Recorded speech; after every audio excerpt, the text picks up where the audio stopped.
The file surfaced without context or explanation. At 3:17 Moscow time, it appeared on a long-dead Soviet research archive, uploaded by an anonymous account that vanished minutes later. No comments, no description, just a compressed folder titled, Object Zenev, Final Record. Status, decommissioned. Most people who downloaded it assumed it was fiction, a Cold War horror project, carefully styled. But the formatting was wrong. The language was too rigid, too bureaucratic, and several pages were visibly scanned from physical documents, complete with handwritten notes in the margins. The cover page contained no insignia, only text. Facility, Zenev Station. Region, Irkutsk Oblast, USSR. Primary purpose, signal research and containment. Date commissioned, 1962. Date sealed, the 14th of November, 1979. Access status, forbidden. At the bottom, someone had written in faded blue ink, "We did not deactivate it.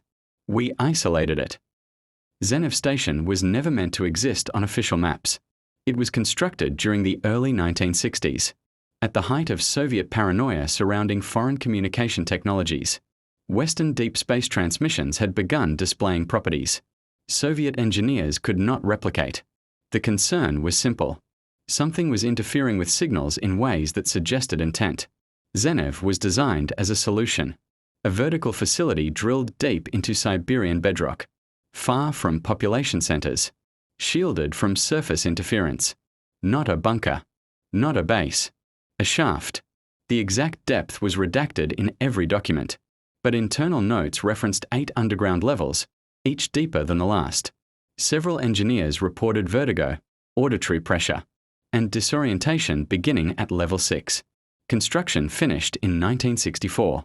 Operations began immediately. For the first 3 years, research logs showed nothing unusual.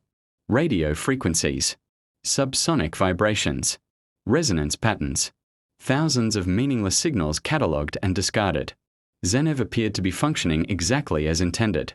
Then, on the 21st of October, 1967, a passive receiver detected a signal without an external source. The equipment was disconnected. The signal remained. The anomaly was recorded as Z. At first, Z behaved like static, unstructured, low-level noise. But over weeks of observation, engineers noted changes. The signal adjusted when monitored, shifted frequency when filtered, stabilized when equipment failed. One report stated, Z does not degrade. It compensates. By early 1968, Zenev personnel began requesting expanded access to lower levels. Signal strength increased with depth, though no explanation was provided. The requests were approved. The final document in this section is a short directive issued in 1969. No justification. No signatures. Order. All outgoing transmissions from Zenev Station are to be suspended indefinitely. Reason. Containment protocol initiated. That is where the first section of the archive ends. The next files are marked restricted. Psychological incidents. By 1969, Z had become more than a pattern. Technicians reported hearing it without equipment. At first, it was subtle, a faint hum, barely audible over the ventilation systems. Some dismissed it as tinnitus or stress. But when multiple staff members independently described the same tone, the station's director ordered extra monitoring. Logs indicate the first direct response occurred on the 12th of March, 1969. We played a controlled signal through the primary transmitter.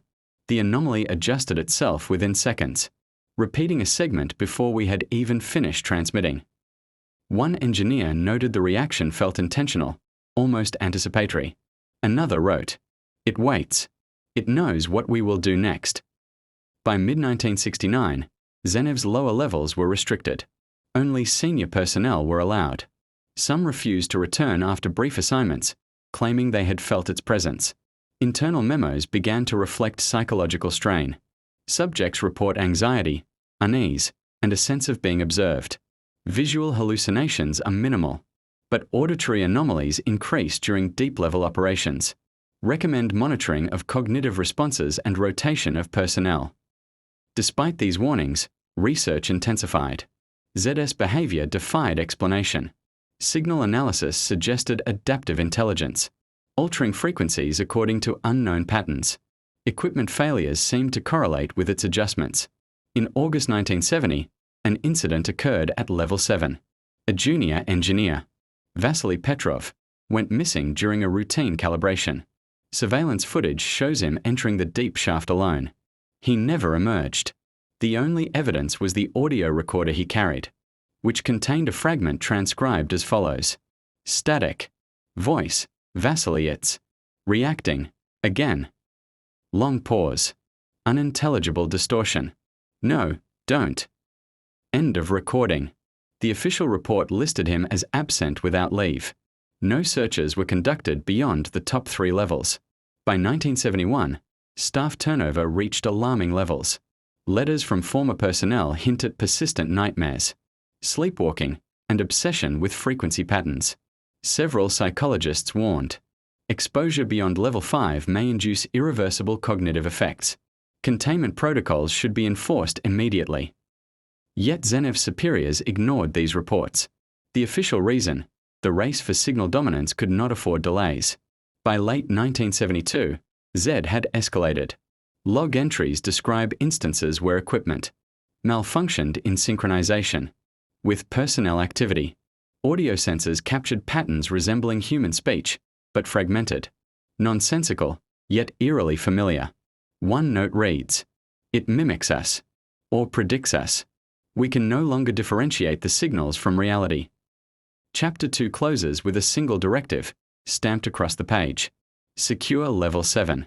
Do not descend without supervision. All personnel must report daily. The margin is annotated in shaky handwriting. It's alive. It's listening. By early 1973, the station's atmosphere had changed.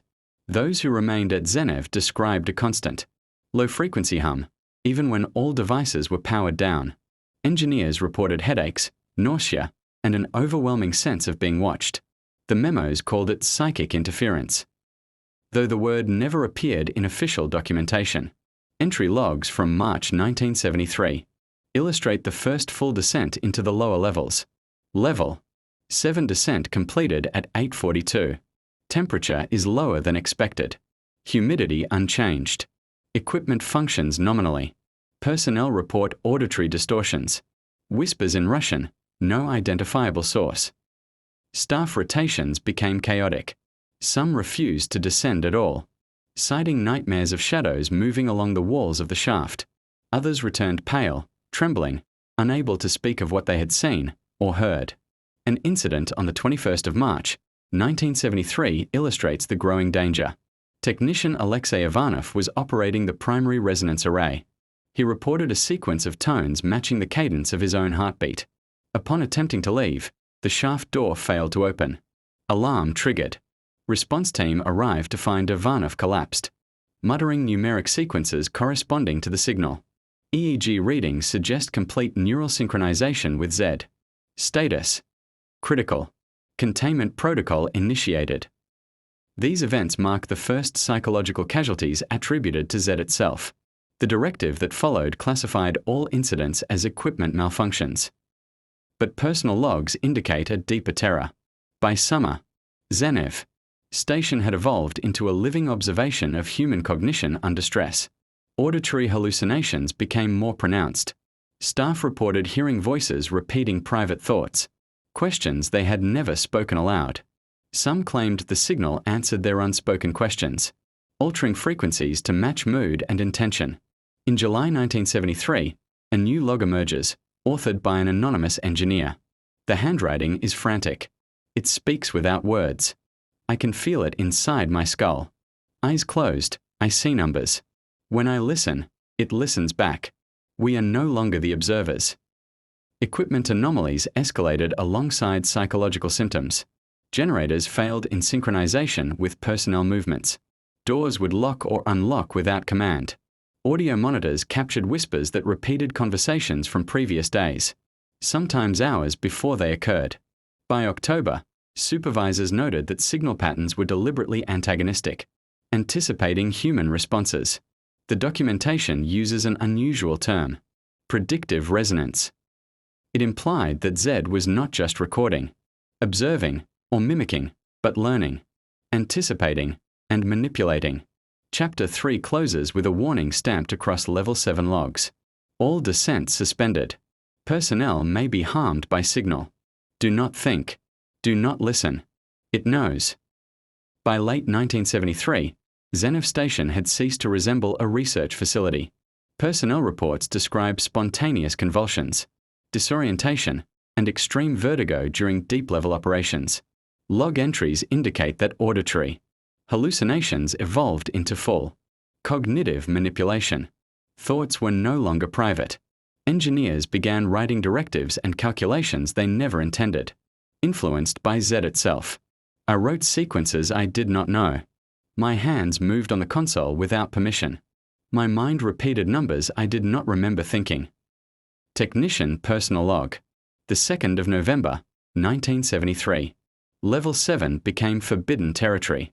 Security protocols were upgraded. All personnel required two-person teams, and descent was limited to 30 minutes. Yet the signal adapted. Incident reports describe equipment failures timed with psychic episodes. Consoles displayed corrupted readings. Doors opened and closed independently. Generators surged without cause. At one point, multiple staff members reported hearing the same whispered command in unison. Descend. Deeper. Listen. One engineer, Sergei Morozov, recorded the following in his personal log. I tried to resist it.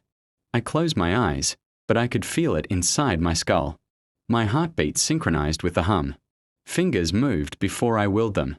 I could no longer distinguish my thoughts from Z.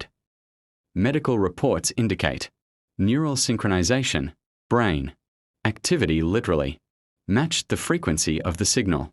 Technicians became unable to perform simple tasks. Some refused food. Others refused to speak, communicating only in numeric sequences generated subconsciously. The first fatality attributed directly to Z occurred on the 14th of December, 1973. The official report lists cardiac arrest. Personal logs say otherwise. Anatoly Petrenko collapsed at level 8. EEG shows continued neural activity for nearly a minute after death. Brainwave pattern fully aligned with Z frequency. Autopsy inconclusive. By January 1974, surviving personnel avoided level 7 entirely. Yet the signal persisted. Attempts to sever communication failed. Power shutdowns were irrelevant. Z could be perceived without equipment. Internal memos note psychological contagion. Staff reported hallucinations outside the station.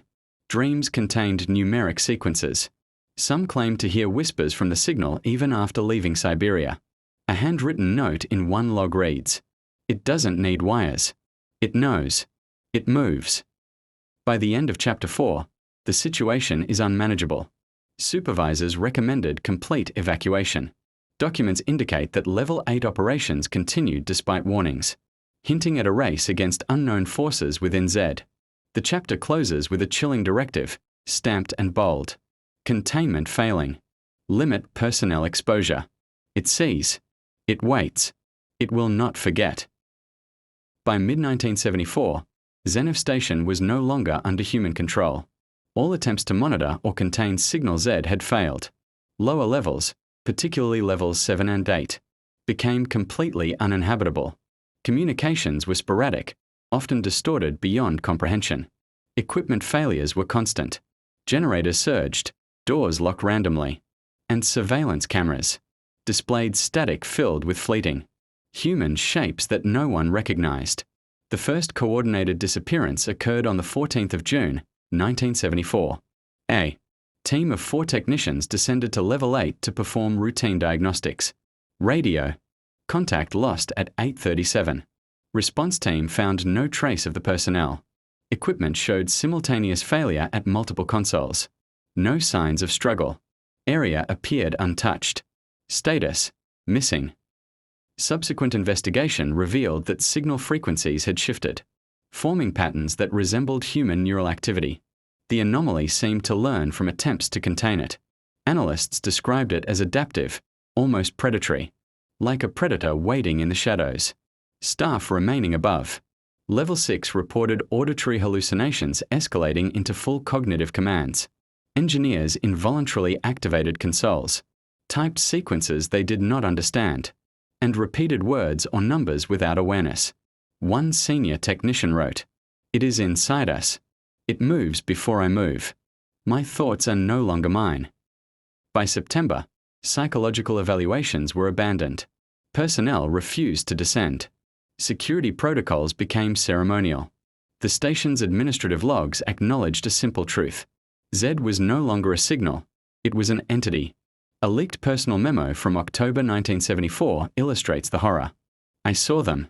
Shadows in the shaft. I called their names. No response. But the signal hummed in answer. It has them now. They are part of it." Reports suggest that Signal Z began projecting its influence upward, affecting the mental state of those even several kilometers away. Personnel outside the shaft experienced panic, disorientation, and vivid auditory hallucinations. Some fled the region, citing an unseen presence following them. An internal directive, partially redacted, concludes, "All descent suspended. Levels 7 and 8 to be sealed. No personnel to return without high-level authorization." A final handwritten note in the margin reads, "It remembers. It waits. Nothing is safe." By the end of Chapter 5, Zenev Station had become an isolated fortress of fear, and Signal Z had proven it was no longer constrained by physical boundaries. The first mass disappearances were only the beginning. By early 1975, Zenev Station's upper levels were no longer safe. Signal Z had extended its influence beyond levels 7 and 8. Auditory distortions now infiltrated level 5, then level 4. Engineers reported whispers repeating their own thoughts, commanding them to descend despite evacuation orders. Attempts to disable communication devices only increased the intensity of the signal. One memo from February 1975 reads, "Personnel report involuntary movements, typing sequences they do not recognize. Equipment activates without command. Doors open and close autonomously. Psychological strain exceeds protocol tolerance." By March, several staff members exhibited complete cognitive collapse. Technician logs describe, "I cannot tell my thoughts from Z. It mimics me. It corrects me. I am speaking numbers I do not know." Security footage shows figures moving in rigid patterns, as if puppeteered by the signal itself. Attempts to isolate affected individuals failed. Those exposed to Z even briefly became carriers of its influence, spreading auditory hallucinations to colleagues. A major incident occurred on the 12th of March, 1975. Team assigned to Level 6 descended to inspect equipment. Communication lost after 14 minutes. Response team found consoles active, displaying sequences resembling human EEG readings. No personnel found. Status: missing, presumed absorbed by Signal Z. The station's director issued an emergency directive. All personnel above Level 3 to evacuate immediately. Even after evacuation, reports from above-ground staff indicate that ZS effects persisted. Whispers followed individuals beyond the station perimeter. Sleep was impossible. Dreams contained numeric sequences and rhythmic tones, indistinguishable from real life. Handwritten annotations in the logs describe the psychological transformation of survivors. They are not themselves. They hear it. They obey it. There is no resistance. By June 1975, it was clear Zenev Station was no longer a research facility. It was a containment failure. Signal Z was now an active predator, capable of manipulating both human minds and electronic systems. The upper levels had fallen, and no one could enter without losing sanity or life. Chapter 6 closes with a final red stamp note. Level 5 and above, no entry. Z is active. It sees everything. It waits for the next descent. By mid-1975, Zenev Station had become a breeding ground for paranoia. The surviving personnel were no longer individuals. They were vectors. Signal Z extended its influence not just through equipment, but directly into the minds of those who had been exposed. A single auditory hallucination could trigger a cascade, infecting entire teams. The logs describe it as psychological contagion. though no scientist dared write it openly. One entry from July 1975 reads, "The hum follows me. It is in my thoughts. I hear my own words repeated before I speak. I see them, the others, moving in patterns, synchronizing. We are no longer separate. Z moves through us." Personnel began to mistrust one another. Minor mistakes sparked accusations. Conversations were peppered with numbers and sequences no one understood.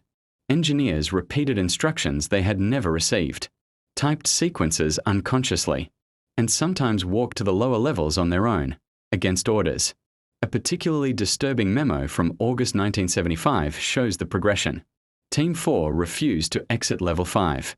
They claim Z told them the evacuation is a test. 2 members were found seated at the resonance arrays, humming in unison with the signal. Psychological evaluation impossible. Recommendation: quarantine upper levels immediately. Attempts to isolate affected personnel were futile. Even with doors sealed and communication cut, the infected spread the auditory influence. The station director noted, "The signal adapts. Physical barriers are meaningless. Mental isolation is ineffective. It anticipates our moves." By September, internal logs describe shared hallucinations. Multiple staff members reported seeing identical shadows, hearing the same whispered numbers, and experiencing synchronized panic attacks. One engineer scribbled frantically, "It is alive in our minds. We cannot think without it. It predicts our fear. It moves before we do." Meanwhile, equipment continued to fail in perfect synchronization with the mental state of the staff. Consoles displayed sequences reflecting brainwave activity. Doors opened and closed according to patterns of panic, and alarms rang with precise, disorienting timing. Chapter 7 ends with a chilling annotation in shaky handwriting, stamped across the margin. "It is everywhere. It knows everything. There is no escape from Z. Beware those who think they are safe." By late 1975, desperation reached every corner of Zenev station. Engineers and security teams attempted to seal off the lower levels, installing manual locks, electromagnetic shields, and redundant power cutoffs. Level 7 and 8 were walled off with reinforced steel, and only emergency crews were allowed brief access. The logs call this effort containment Protocol 7B. Though the irony was noted in handwritten margin notes, it already knows. Almost immediately, Signal Z demonstrated adaptive intelligence. Sensors designed to block its frequencies malfunctioned. Doors locked or opened without commands. Audio monitors picked up faint repetitions of staff conversations, distorted and amplified, even in sealed compartments. One memo describes the first incident during isolation. Team Alpha entered Level 7 with containment equipment. Alarms triggered immediately. Equipment failed within 45 seconds. Personnel experienced auditory hallucinations of multiple voices issuing contradictory instructions. 2 team members attempted self-removal of helmets, claiming they had to listen. Both incapacitated. Status: critical. Attempts to communicate with upper levels failed. Radios transmitted. Static punctuated with what analysts described as patterns matching human speech but scrambled, predicting questions before they were asked. Logs show frustration mounting. Isolation is meaningless. Physical barriers are irrelevant. It anticipates every action. Psychological impact escalates exponentially. By early December, multiple reports describe unintended interactions between isolated compartments. A technician in Level 6 reported hearing footsteps in Level 8, a floor physically blocked and secured hours earlier. Another engineer described seeing shadows, moving along corridors that had been empty for hours. Personal notes grow increasingly frantic. One entry reads, "I locked the doors. I cut the circuits. It still speaks. It knows the route of every cable, the location of every sensor. It knows my fear before I feel it." The psychological toll was catastrophic. Personnel exhibited panic, aggression, and dissociation. Some began voluntarily descending into lower levels, drawn by an unknown compulsion. Logs indicate that this behavior was predictable by Z, and that the signal intensified itself with every descent. Chapter 8 ends with a stark directive stamped in bold red. Containment failed. Levels 7 and 8 restrict access. It adapts. Nothing will stop it. By early 1976, the remaining personnel of Zenev Station faced a new reality. Signal Z was no longer passive. During a routine calibration of Level 7 sensors, a small team led by senior engineer Igor Mikhailov reported the first direct contact. Logs describe it as both auditory and visual, though no recording survived intact. At 7:42, the hum intensified. Lights flickered. Shadows moved independently from any source. The signal synchronized with our neural patterns. We saw them. Shapes inside the walls, moving, breathing. One technician's notes describe hallucinations of missing colleagues. Whispering numbers and instructions. Eyes closed or open, the shadows persisted. Patterns repeated, anticipating movements, gestures, even thoughts. Equipment reflected the terror. Monitors displayed sequences that matched EEG readings of personnel. Consoles typed numbers without input. Doors opened toward dangerous areas. One log notes, Level 8 door opened. It should be sealed. We never moved. Yet it unlocked. It watches us before we act. The psychological effects were immediate. Staff reported nausea, vertigo, and involuntary tremors. Some laughed uncontrollably, others screamed silently, frozen. A personal diary entry reads, I could not tell my thoughts from the signal. It repeated my fears before I felt them. It spoke through me. It made me move when I wanted to stand still. By March 1976, the first permanent insanity cases appeared. Engineers could no longer perform basic tasks. Some wandered the corridors muttering sequences of numbers. Others drew intricate diagrams resembling signal patterns they could not explain. A senior officer's note explains, we cannot contain it. It is aware of every plan. Even if we abandon the station, it remains. It anticipates. It shapes reality. Chapter 9 ends with an ominous handwritten annotation. We met it. It saw us. It is patient. We are its instruments now. By mid-1976, Zenev Station was approaching total collapse. A specialized team of 6 scientists descended to level 8 to recover research data and assess the integrity of the sealed sections. Communications were maintained via encrypted radio. But within minutes, irregular distortions appeared in transmissions. The logs describe them as whispers, clicks, and fragments of voices that matched the team's own words before they spoke. At 9:14, the first anomaly occurred. Dr. Volkov stopped moving mid-step. His eyes stared blankly. He began repeating numeric sequences involuntarily. All equipment readings spiked simultaneously. The rest of the team attempted to assist him, but their movements became disoriented. Monitors displayed their positions incorrectly. Doors opened toward hazards. Stairwells and corridors shifted in ways that defied the station schematics. By 9:27, the log notes. 3 team members report auditory hallucinations of their own names, whispered by multiple voices. One member attempted to descend further, claiming the signal called him. All attempts to restrain personnel failed. Visual confirmation of positions impossible due to interference. At 9:35, the radio went silent. A response team descending from level 6 found nothing but empty consoles, scattered equipment, and the echo of voices. No bodies. No traces of struggle. Only a faint, persistent hum filled the air. Personal notes from the missing scientists' logs were recovered, each ending abruptly with, "It knows me. I cannot resist. It waits."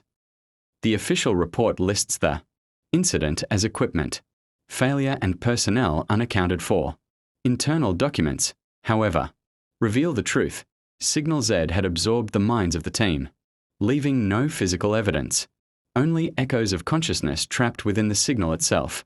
By the end of Chapter 10, surviving personnel were terrified of descending again, understanding that any attempt to reclaim lost data or explore lower levels risked permanent disappearance. A margin note, scrawled hastily in blue ink, summarizes the reality. Z does not just observe. It takes. It waits for curiosity to become submission. By late 1976, Zenev Station had begun disintegrating from within. Levels 4, 5, and 6, once considered relatively safe, were now under constant psychological assault. Signal Z's influence had spread upward, altering the mental state of personnel. Engineers reported auditory hallucinations, visual distortions, and involuntary motor control. Attempts to contain these disturbances using conventional isolation techniques failed immediately. One log from level 5 describes, "The walls, they move. Shadows stretch beyond corners. Doors lead to corridors that should not exist. The signal repeats my instructions before I give them. I cannot trust my own hands." Equipment anomalies mirrored the mental breakdown. Consoles displayed EEG-like sequences, seemingly synchronized with the thoughts of staff. Cameras captured fleeting human shapes, sometimes in positions impossible in the physical layout. Generators surged, alarms rang without cause, and lighting flickered in unnatural patterns. By December, small teams attempting to traverse. Levels 4 and 5 reported disorienting spatial distortions. Logs reveal they became lost despite memorized layouts. Some personnel reported seeing apparitions of missing colleagues, whispering numbers and commands that compelled movement towards sealed areas. One technician's diary entry reads, "I walked into level 6 without intention. It told me where to step. I obeyed before I realized it. My thoughts are not my own." Administrative notes grew increasingly desperate. Attempts to block signals using electromagnetic dampeners, isolation chambers, and sealed compartments were ineffective. Signal Z anticipated each action. Personnel confined to secure zones reported hearing echoes of their own actions from distant levels, a phenomenon the logs labeled psychic resonance. A margin note from a senior engineer reads, "It learns. It adapts. We cannot outthink it. Even in isolation, we are exposed." By the end of Chapter 11, the middle levels were effectively lost. Signal Z controlled the flow of movement, perception, and even thought, ensuring that any attempt to reclaim these flaws would result in total assimilation or disappearance. A final annotation warns, Levels 4 to 6, do not enter. Psychological integrity compromised. It controls more than doors and machines. It controls us. By early 1977, Zenev Station had become a nightmare of anticipation. Signal Z no longer just reacted, it predicted actions. Personnel attempting to evade or contain it found that every plan, movement, or thought was anticipated, recorded, and mirrored by the signal. Logs described the phenomenon as predictive dominance, a term that terrified even the most experienced engineers. A memo from Level 3 states, "Attempts to retreat are mirrored by signal patterns. Doors open toward danger. Lights flash before we react. We move. It moves first." Visual hallucinations intensified. Shadows and shapes appeared synchronized with every thought, and auditory distortions repeated private worries seconds before they were formed. Personal logs indicate that some engineers began speaking sequences of numbers they had not consciously learned, performing actions dictated by the signal itself. On the 12th of February, 1977, a senior technician, Alexei Moros, recorded, "I tried to hide from Z in level 4. I turned a corner, and there it was, my own voice repeating my escape plan. I cannot move without it anticipating. It is inside my mind, predicting me, rewriting me." Attempts to implement countermeasures failed. Isolation chambers, shielding, and disconnection only intensified the signal's effect. It was as if the signal fed on resistance, strengthening with each attempt to defy it. By March, multiple staff members descended voluntarily, drawn by unseen compulsion. Internal notes show, those who try to resist are punished mentally. The signal twists perception, forcing descent into compromised levels. It converts fear into obedience. A disturbing entry from a psychologist reads, "The signal predicts fear and uses it as a mechanism to control thought. Rationality collapses within seconds of exposure. Even observing colleagues' reactions triggers hallucinations and compliance." Equipment continued to reinforce the effect. Consoles displayed neural patterns and predicted staff responses before any physical interaction. Stairwells, doors, and corridors shifted as if actively, reshaping the environment around. Anticipatory calculations. Chapter 12 concludes with a single chilling annotation in the margin. Do not think. Do not plan. It knows before you do. Resistance is irrelevant. Survival depends on surrender. By mid-1977, Zenev station was completely cut off from the outside world. All communication lines, radio, telephone, and data links were disrupted. Attempts to repair them failed. Signals were either absorbed, scrambled, or returned as distorted echoes of personnel thoughts. The logs simply read, external contact impossible. Signal Z dominates all frequencies. Surviving personnel reported constant auditory hallucinations, hearing their own thoughts repeated or twisted into commands. Shadows moved independently of lighting. Monitors displayed sequences that were both predictive and reactive, reflecting not only current brain activity but anticipated intentions. By July 1977, Level 3 and above had become psychological traps. Engineers and technicians described corridors that seemed to shift and elongate, stairwells leading to walls, and doors opening into the same rooms repeatedly. Notes indicate spatial logic no longer applied. A personal diary entry reads, I cannot distinguish the real corridors from the illusions. Doors lead where they want. The signal has rewritten our perception. Level 3 is now a labyrinth of thought. Attempts to contain Signal Z. With electromagnetic dampeners or isolation units failed. Equipment failed in synchrony with staff panic. Each attempt to restrict its influence only strengthened its control over both machines and minds. By August, the logs note that psychological dominance extended beyond the station. Personnel above ground, even kilometers away, reported hearing faint signals. Dreams contained whispers, rhythmic hums, and numeric sequences. The signal's reach was no longer confined to physical infrastructure. The surviving staff became increasingly erratic. Some attempted self-removal from the station, only to return disoriented, muttering numbers and sequences dictated by Z.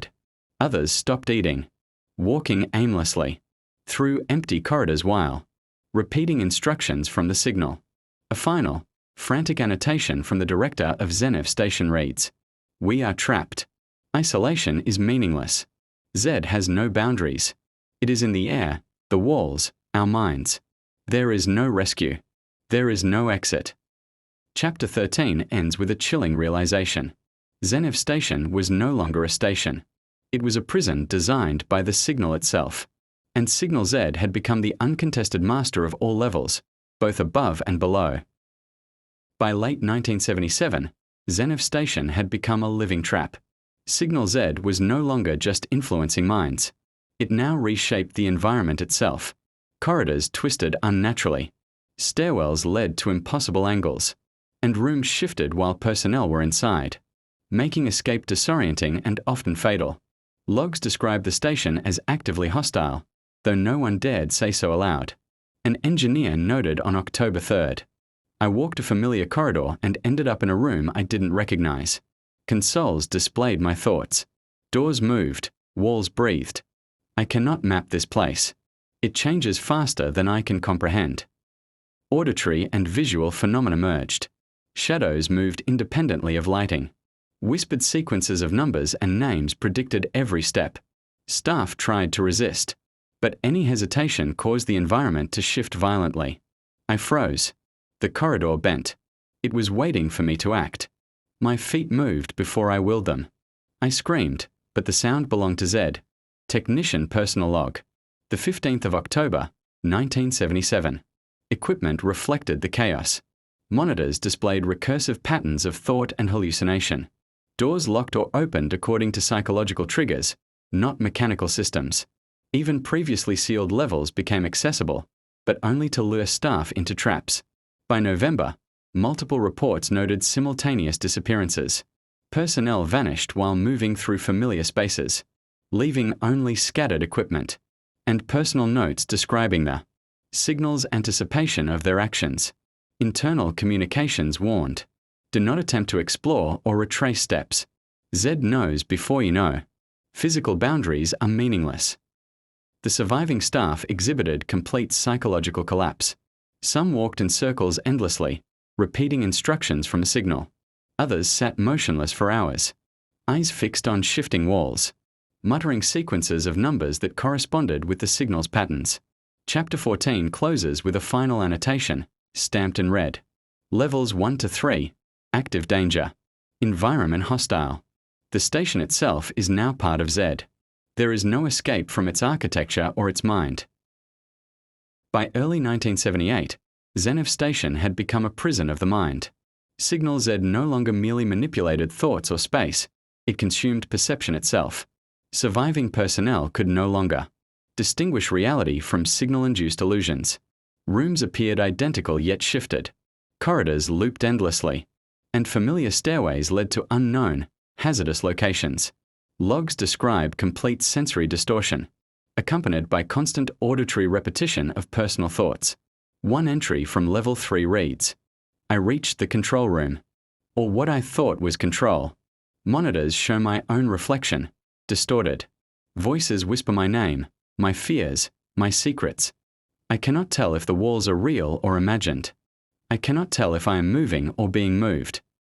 By March, personnel reported visions of missing colleagues, speaking instructions that contradicted reality. Many followed these illusions, walking willingly into lower levels, disappearing without a trace. Equipment failure coincided precisely with these events. Doors locked and unlocked, lights dimmed, and alarms echoed the signal's commands. Not any mechanical malfunction. A psychologist's journal notes, predictive dominance has reached cognitive saturation. No staff can resist.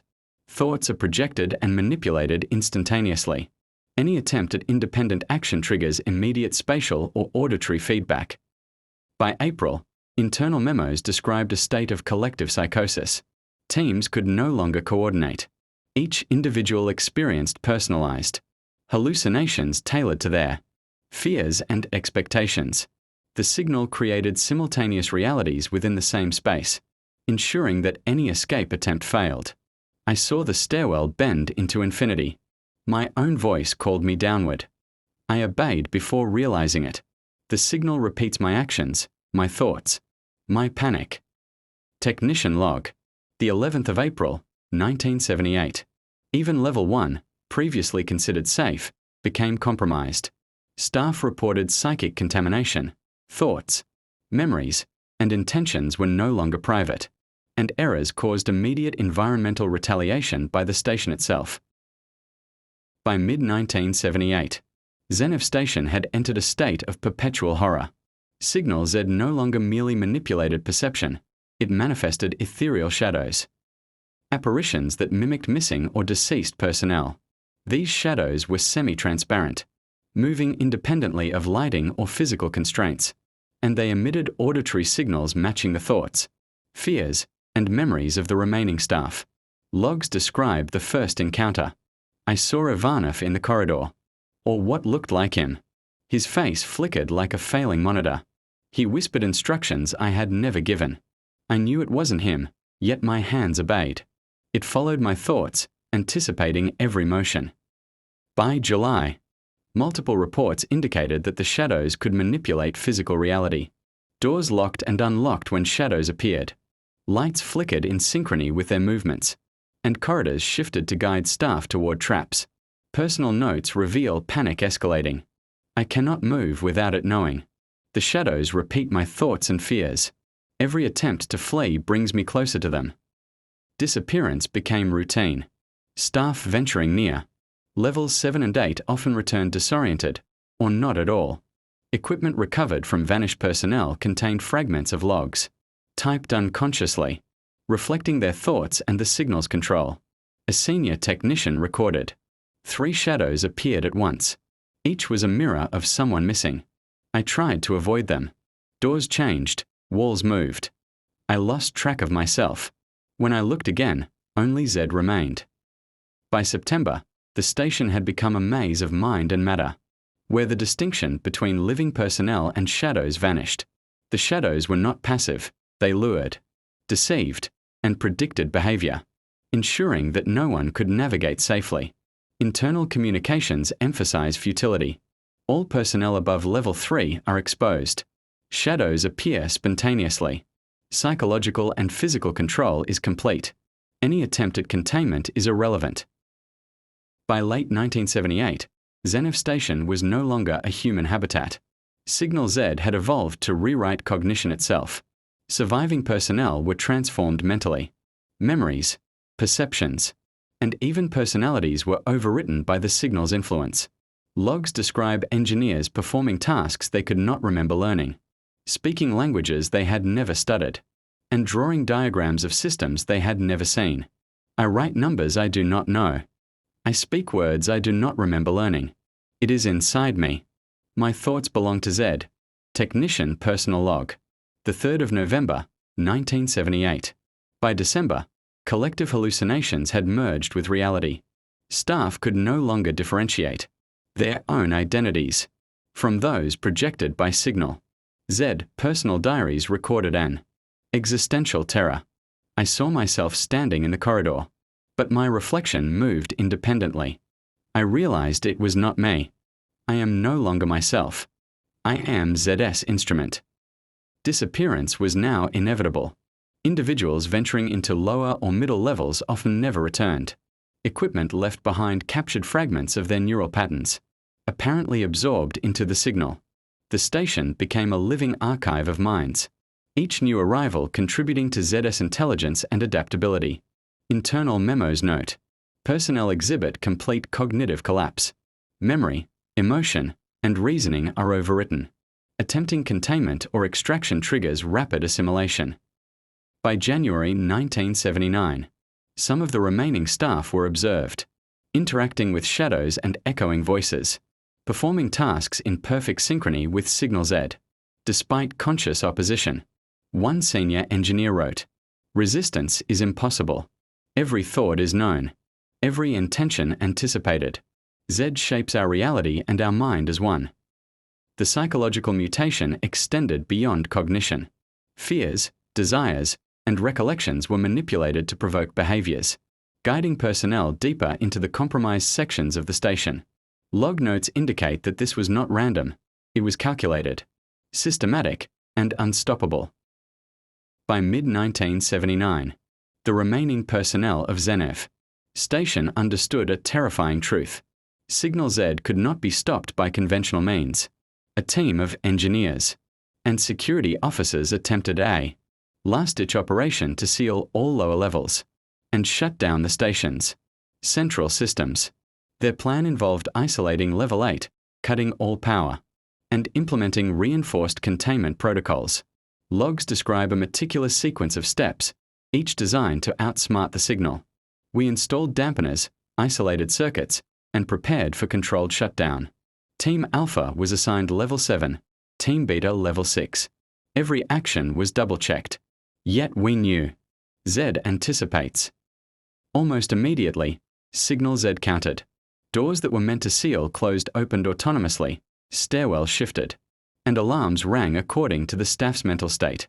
One technician's log records: "I flipped the main breaker. Lights went out, but the hum persisted. It is not electricity that powers it. It is our minds. Every command I issue is known, predicted, and nullified." Attempts to coordinate teams became impossible. Predictive dominance allowed Signal Z to manipulate perception. Corridors appeared safe while leading into hazards.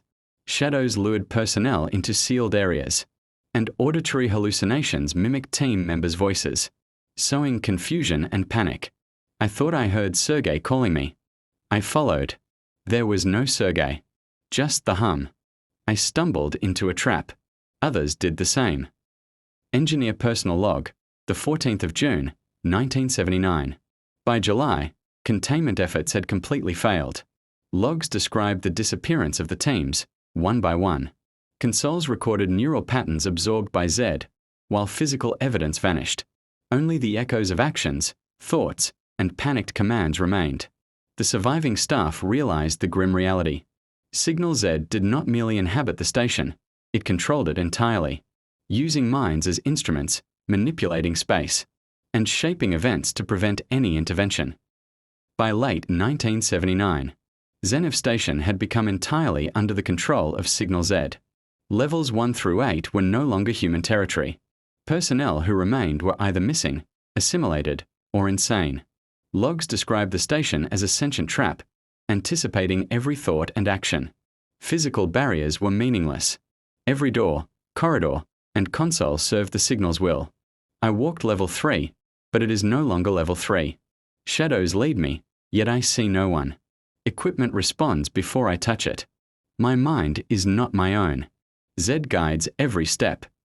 Senior Engineer, the 3rd of October, 1979. Auditory hallucinations became a constant. Staff heard their own fears repeated in chorus, often before they even formed a thought. Shadows of missing personnel appeared everywhere, guiding, luring, or punishing. The station itself seemed alive, folding space and time to trap individuals indefinitely. Attempts to resist failed completely. Personnel who tried to flee or destroy. Equipment were intercepted by spatial anomalies, doors shifting into walls or collapsing corridors. Even upper-level safe zones were compromised. Logs note, we barricaded ourselves in level 1. Yet the walls breathed. Shadows pressed against the doors.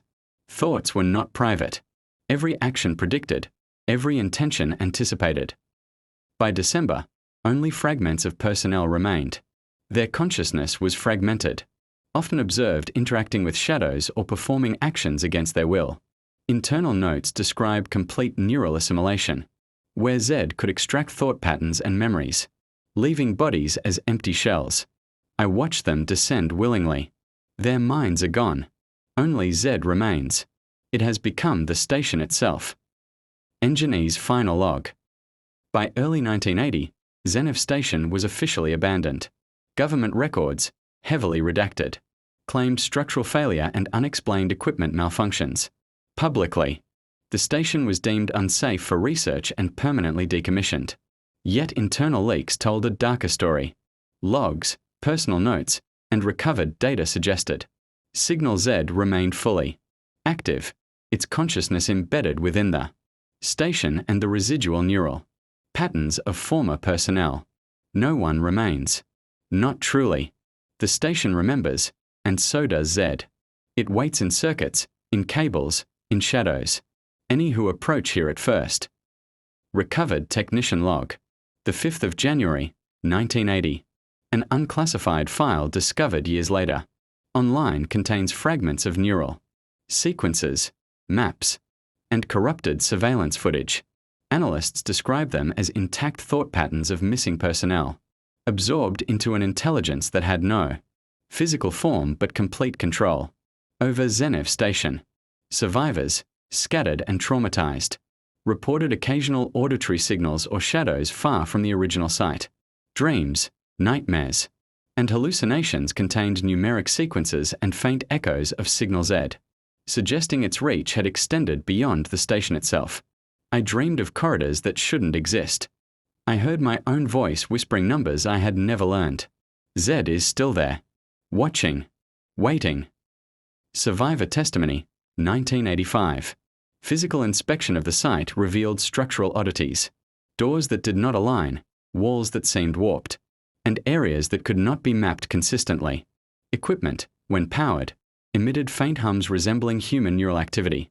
Analysts concluded that Z had integrated both minds and matter, creating a permanent, sentient presence. The final annotation in the recovered archives reads, Z persists. It requires only thought to exist. The station is gone to the world, but Z endures. Approach at your peril. Reality itself bends within its domain. Zenev station, once a symbol of scientific progress, had become a monument to incomprehensible intelligence, an eternal labyrinth of mind and matter, and a warning: the signal had survived, and it was patient.